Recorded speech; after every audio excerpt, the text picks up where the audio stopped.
Circulation कम और विज्ञापन हैसियत से ज्यादा, ऐसे में सवाल तो उठेंगे ही। कर्नाटक सरकार ने कम सर्कुलेशन वाले नेशनल हेराल्ड को 2 साल में सबसे ज्यादा सरकारी विज्ञापन दिए हैं। इसे लेकर बीजेपी ने कांग्रेस पर हमला भी बोला है। टैक्स पेयर्स के पैसे की लूट का आरोप भी लगाया है। पूरा मामला स्पेशल रिपोर्ट में समझिए।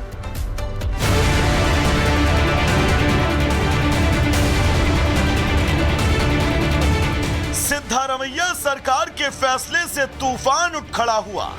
कर्नाटक सरकार ने विज्ञापनों के बजट का हिस्सा नेशनल हेराल्ड को देने से सियासत गरमा गई। अब बीजेपी सवाल उठा रही है कि आखिर कर्नाटक सरकार नेशनल हेराल्ड पर इतना मेहरबान क्यों, जबकि राज्य में बड़े बड़े अखबार खाली पड़े हैं। बीजेपी ने कांग्रेस पर साफ साफ लूट का आरोप लगाया। कर्नाटक में नेशनल हेराल्ड के पाठक कम हैं और लगभग जीरो सर्कुलेशन। ऐसे में पिछले 2 सालों से सबसे अधिक सरकारी विज्ञापन नेशनल हेराल्ड को ही मिला है। वित्तीय वर्ष 2023-24 में 1.90 करोड़ के विज्ञापन दिए गए। वहीं 2024-25 में करीब 99 लाख रुपए रही। हैरानी की बात यह कि 2024-25 में कर्नाटक सरकार ने विज्ञापनों पर कुल 1.42 करोड़ खर्च किए, जिनमें से 69% रकम सिर्फ नेशनल हेराल्ड को दी गई। ऐसा तब है जब कर्नाटक में हेराल्ड से बड़े और ज्यादा सर्कुलेशन वाले अखबार मौजूद हैं, लेकिन उन्हें विज्ञापन नहीं दिया गया।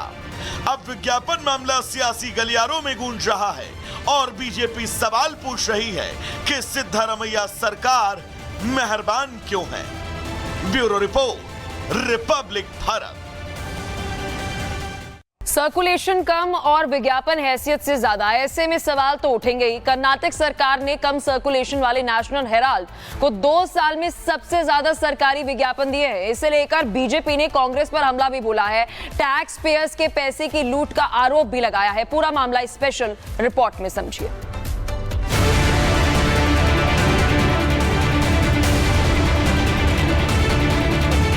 सिद्धारमैया सरकार के फैसले से तूफान उठ खड़ा हुआ।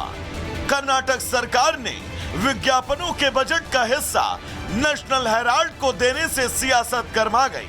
अब बीजेपी सवाल उठा रही है कि आखिर कर्नाटक सरकार नेशनल हेराल्ड पर इतना मेहरबान क्यों, जबकि राज्य में बड़े बड़े अखबार खाली पड़े हैं। बीजेपी ने कांग्रेस पर साफ साफ लूट का आरोप लगाया।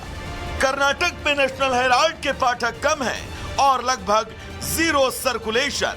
ऐसे में पिछले 2 सालों से सबसे अधिक सरकारी विज्ञापन नेशनल हेराल्ड को ही मिला है।